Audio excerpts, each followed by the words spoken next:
SJC-11770, Showtime Entertainment, LLC, v. Town of Mendon and others.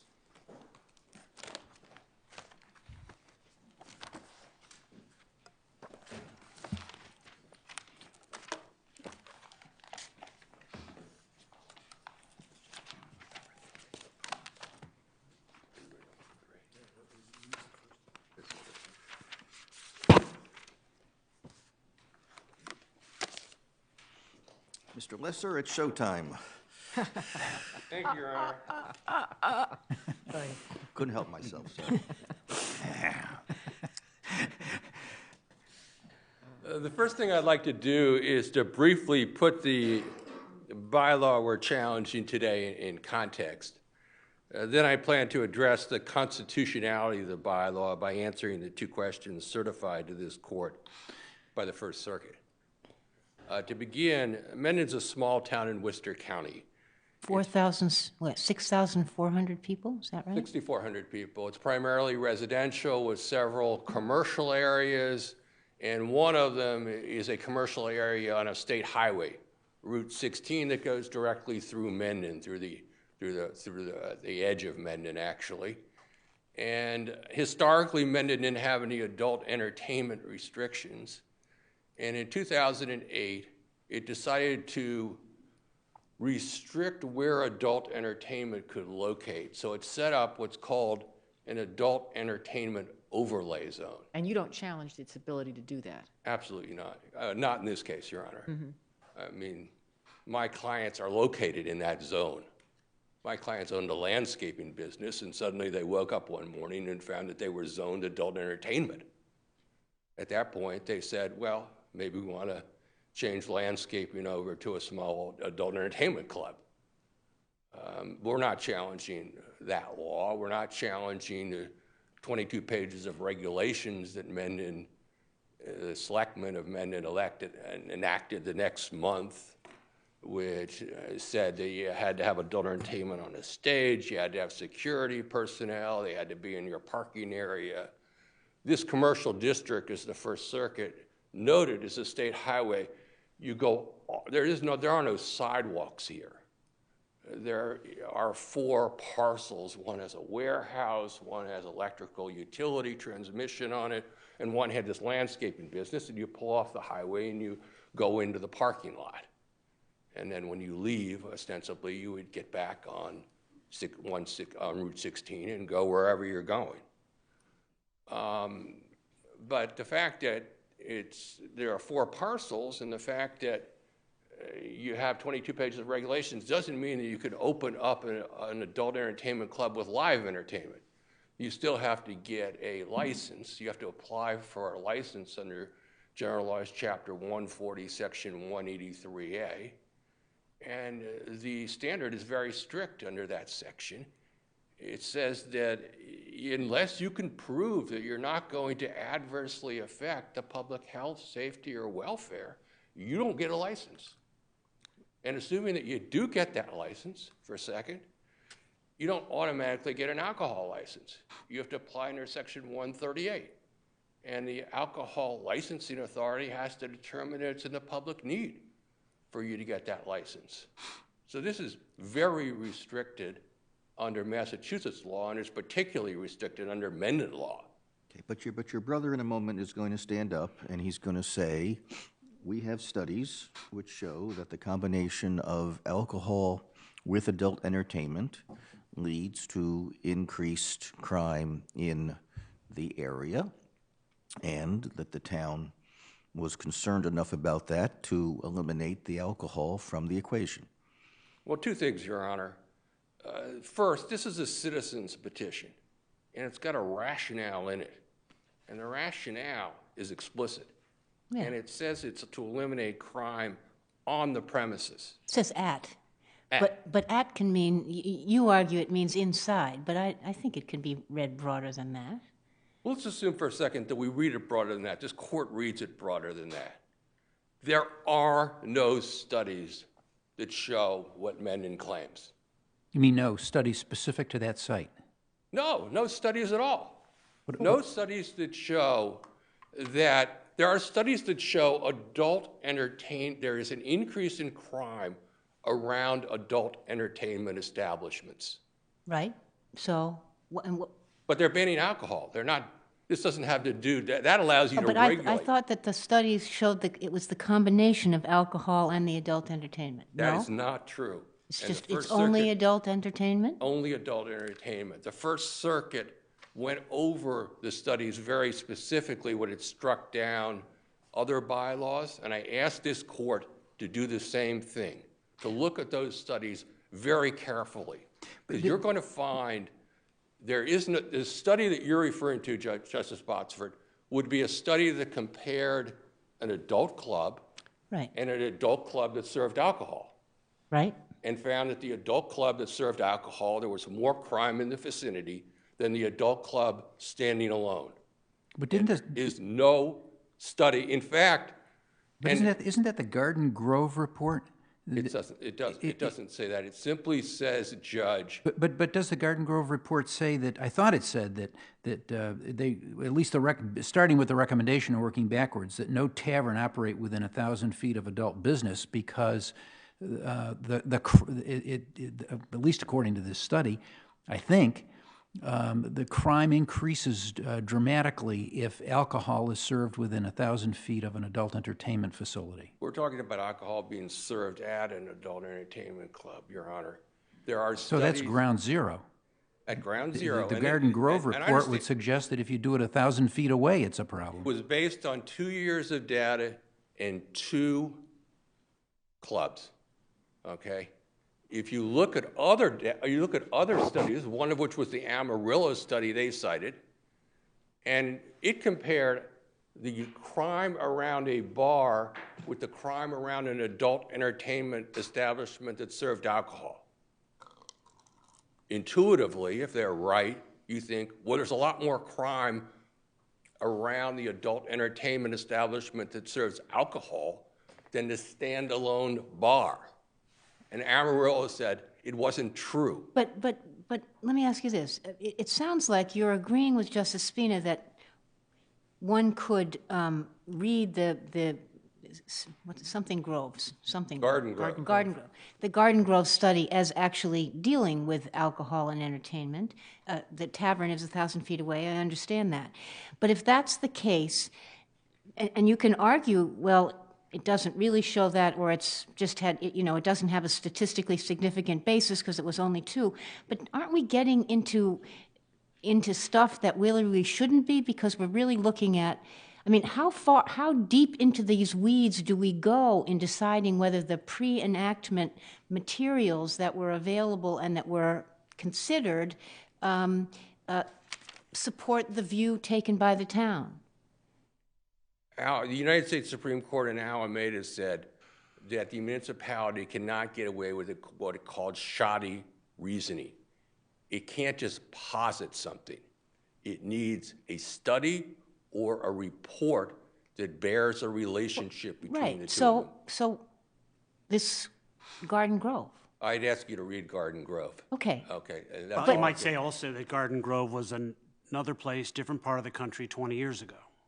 So More is than- once a study is done, is that become the justification for any place in America to use it to justify banning alcohol? Well, not the Amarillo decision, which was No, he's making your point. He's making your point. I don't point. think, Just the fact there's one I don't study. think you can, and Amarillo says that. Amarillo says there's a huge difference between a study which has to do with a large municipality that had more crime in that 10-year period than there are citizens of Mendon in Garden Grove, and a rural area where you drive in and drive out. And a number of law review articles and studies say that this is a rapidly changing area. Adult entertainment, but what's to go good back- to 30 go years back- ago is different. But to go back to Justice Botsford's point, so let's say there are conflicting studies that were considered. Who's to decide then what's reasonable? Who's to decide? All I can say, Judge, if you examine these studies carefully, there were not conflicting studies. Are you suggesting that essentially the studies were a pretext and that that this was really not the real issue. The real issue was, if we don't allow alcohol, there will not be an adult entertainment venue. Absolutely, Your Honor. So that is what your But that's just an indication how weak it or facially unrelated the studies are. But under the First Amendment, they can do this, I take it. I mean, we're only talking now about Article 16, correct? That's not clear, Your Honor. In retrospect, I wish I'd brought an article. I wish I'd brought in the First Amendment. I think I would have won before the First Circuit. There are more cases supporting the fact that it's unconstitutional to ban alcohol under the First Amendment than there are cases supporting a ban. At most, it's mixed.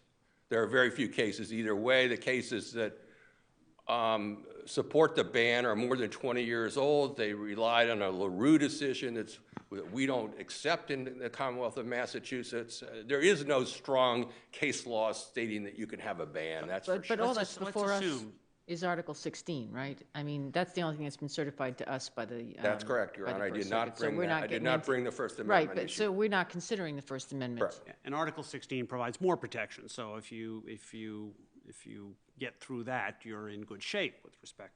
That's why I brought it under Article 16. So, but let me ask you this. Let's assume we don't conclude it's a pretext, that there's a sufficient factual basis, study basis for the town to be honestly concerned about this. Is that enough? No, that still has to be narrowly tailored.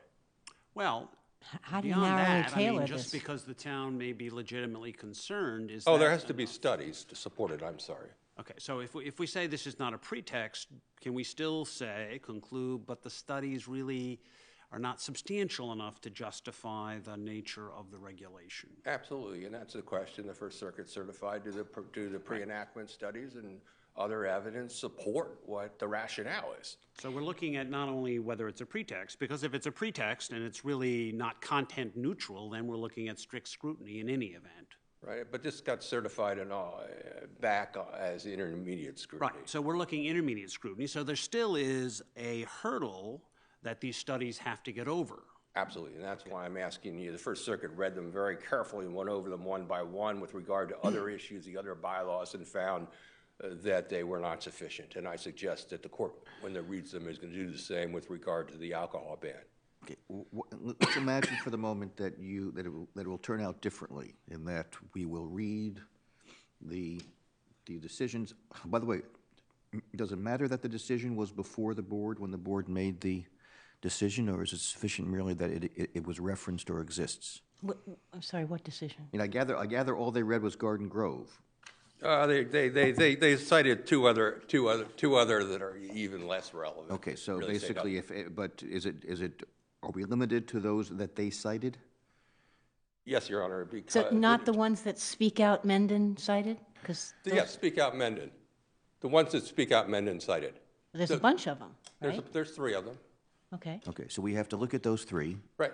And let's assume that we look at those three and say, oh, we're not so persuaded that it does not show some crime reduction benefit. What would be the narrowly tailoring that would be appropriate if one accepts that there is a crime issue raised by the consumption of alcohol on the premises? Well, in Back Bay, you said the essence of narrow tailoring is the guideline focuses on the source of the evils and eliminates them without at the same time banning or significantly reducing a substantial quantity of speech that does not create the same evils, that's not greater than is essential to the furtherance of the government interest. That was what the language in Aura. But in this context, what is that going to mean? That's going to pragmatically? mean that you can't have a legitimate theater where you serve wine in Mendon. Why can't we construe the statute in a way that the town suggests so that we render it constitutional?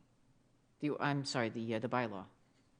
Because I think that the case law is that when you have a statute like this, which has been passed by the voters, you don't construe it in a manner like that. The case law is against that, Your Honor. Excuse me.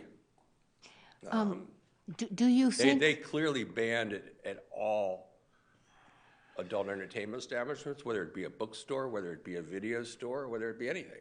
Is there, and maybe this is what Chief Justice Gans is asking, I'm not sure, but would you say that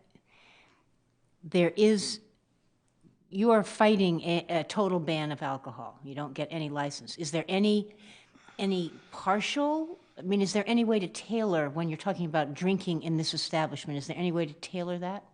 It's not your problem, but You could tailor it by hours or something? You could tailor it by requiring that they have security guards who patrol the neighborhood. They have security guards, now they're required to have security guards who patrol their parking lot. They're required to have security guards within the premises. You could have security guards that patrol the neighborhood. And do what if in the neighborhood? And call the police if there's an issue. The one police who's on Or, duty? make sure that people aren't loitering. How about limitations in terms of the number of drinks or wine and beer only? Could that be an appropriate limitation? That could be an appropriate limitation. There are limitations now on mingling among customers and entertainers. Well, only if you have less than opaque clothing or something like that. Opaque clothing Well, comes they have into to be that. on the stage, and it has to be, you can't be more than 6 feet from them. These are really rigorous regulations, in fact. More rigorous regulations than I did Mendoza, and I did DHL before that, and these are the most rigorous regulations I've ever seen. Okay, thank you. Thank you, Your Honor.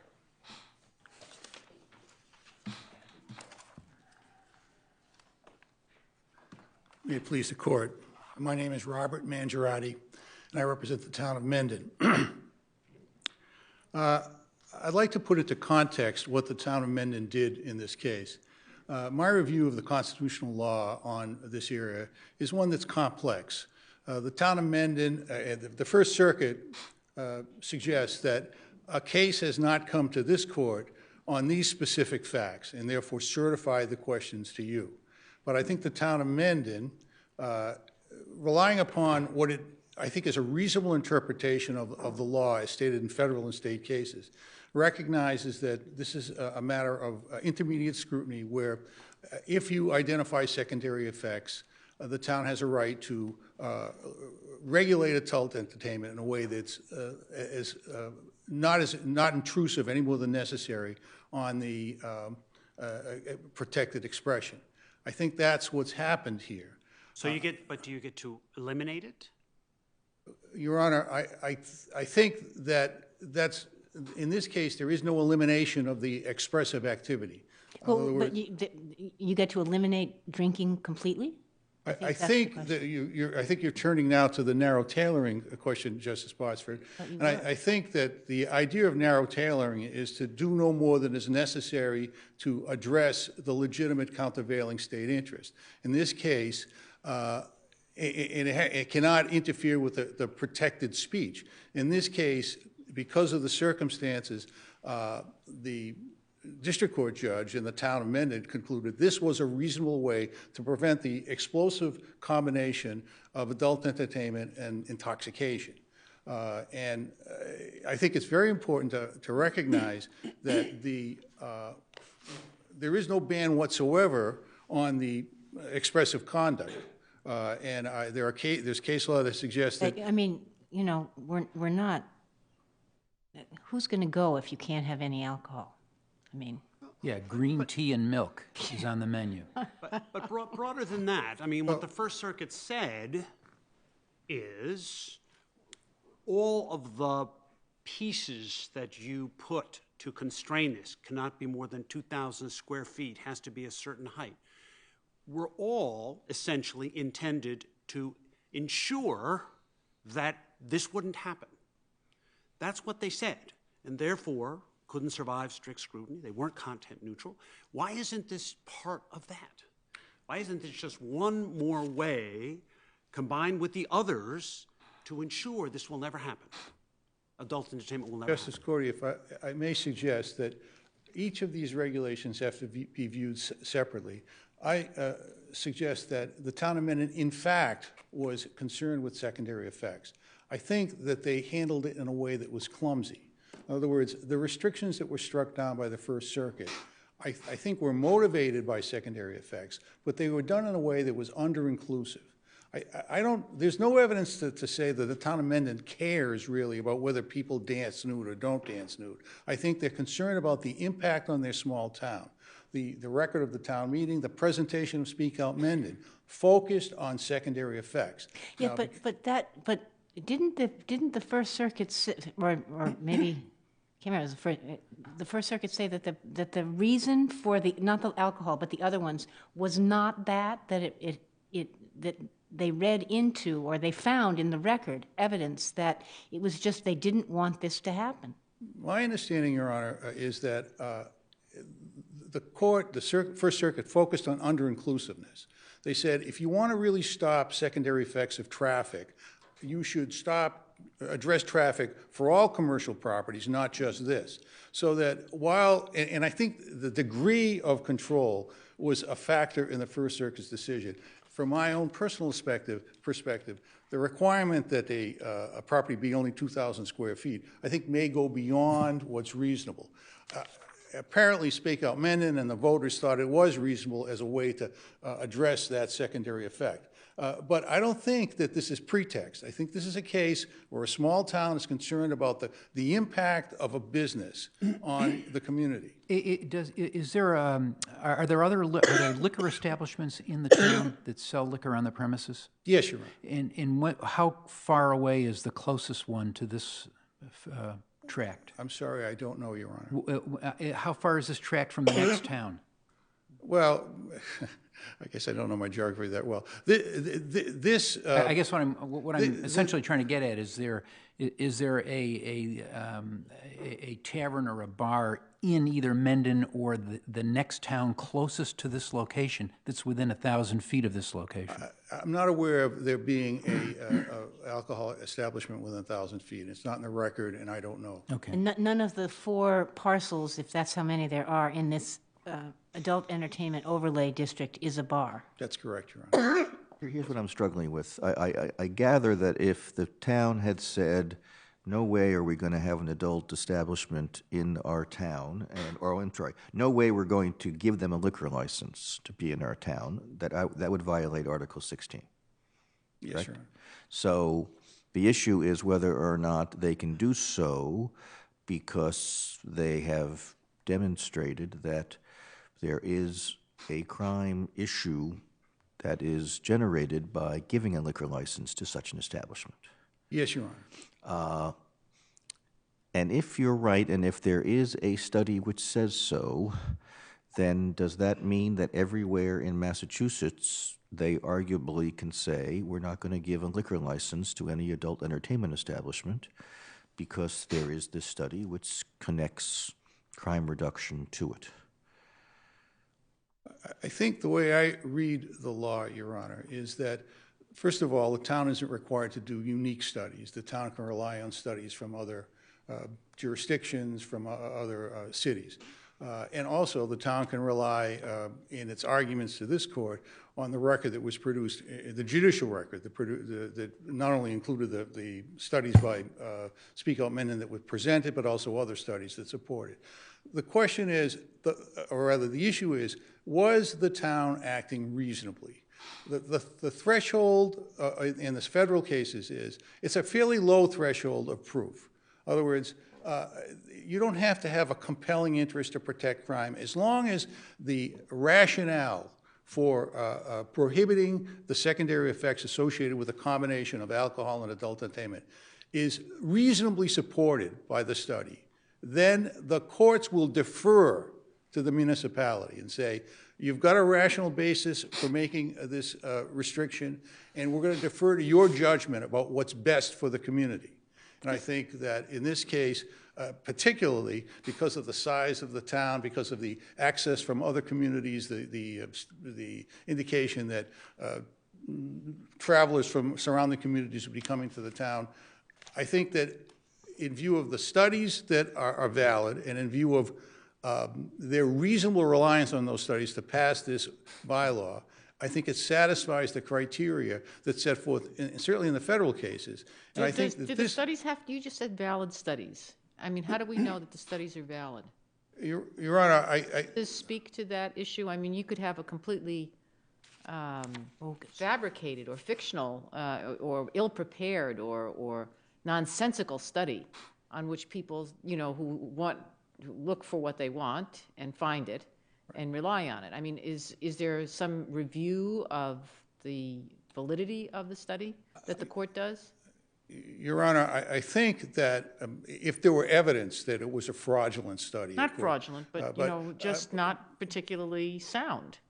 I think that the court would have to look at the study as suggested by my brother and look at the record. And in our record, we have this Garden Grove, we have an ERG study. The ERG study makes reference to a St. Paul study. All of those talk to the explosive effects of the combination of alcohol and adult entertainment. I also pointed out in my brief, Your Honor, that a number of judicial decisions have recognized as a matter of common sense that there is there is a potential negative effect of combining alcohol and adult entertainment. So that I think the combination of the consistency of the reports that were studied, together with the court's view of them, and in this case, for example, the federal district court looked at those studies and concluded that they were very persuasive and they were not at all disputed by Showtime. So that If we look at, should we look at other studies? More recent studies, studies that are more comparable to the Mendon situation versus the huge city situation? Your Honor, Are we the ones that should be doing that? Or do we just look at the record before the decision-making body? well, of course, I think the court has discretion to do whatever it wants to, but in my view, Your Honor, I would suggest you should look at the record and you should judge whether, in view of that record, the town had a reasonable basis to believe that alcohol and adult entertainment would create secondary... A reasonable basis, number yes, Your one. Honor. And number two, that was the reason, right? Because if it was not the reason, if the reason was to ensure that an adult entertainment facility would not be operated, then that brings you into strict scrutiny, right? Your Honor, Or not? I don't see any... First of all, if I answer in two parts, Okay. I don't see any evidence of pretext Okay. in the record.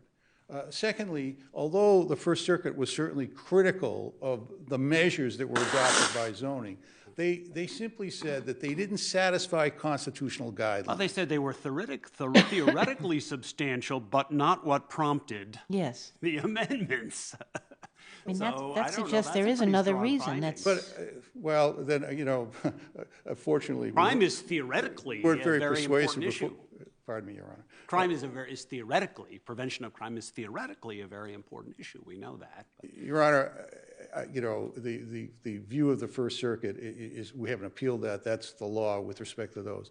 I think, though, that if we apply the law that's been recognized in the Commonwealth, which recognizes the doctrine of secondary effects, which recognizes the doctrine of intermediate scrutiny, then you have to see, did the town of Mendon, with respect to this alcohol restriction, do what they're supposed to do according to the guidance? You've never had the opportunity to view a record like you've had here. And frankly, I think the reason why the First Circuit certified it to you is to see just how high this court is going to set that threshold. I agree with that. And- So on that score, should we, and you say there's no requirement for a unique study. Yes, Your I Honor. guess that's what we have said, or maybe the Supreme Court has said that in other contexts.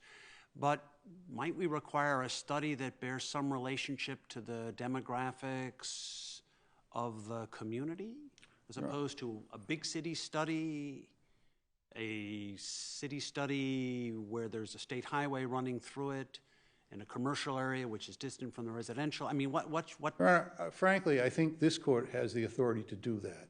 I respectfully suggest that that would not be good policy.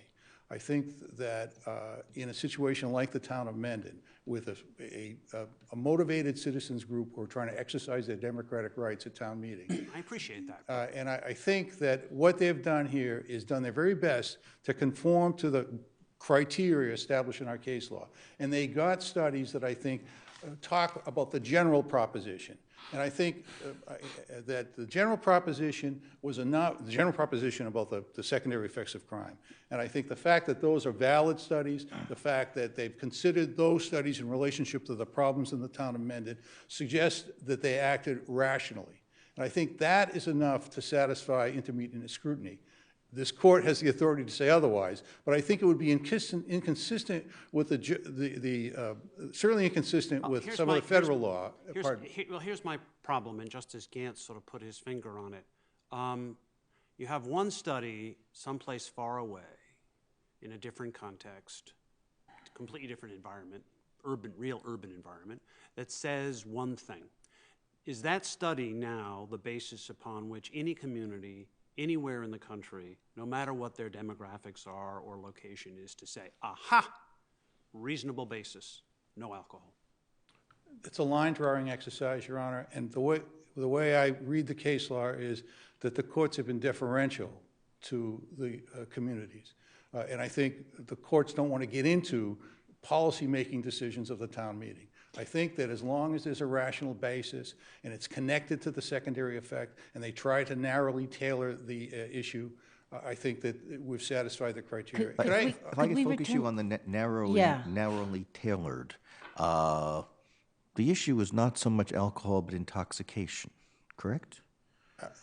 I beg your pardon, Your The Honor? issue is not so much alcohol but intoxication. Yes, Your Honor.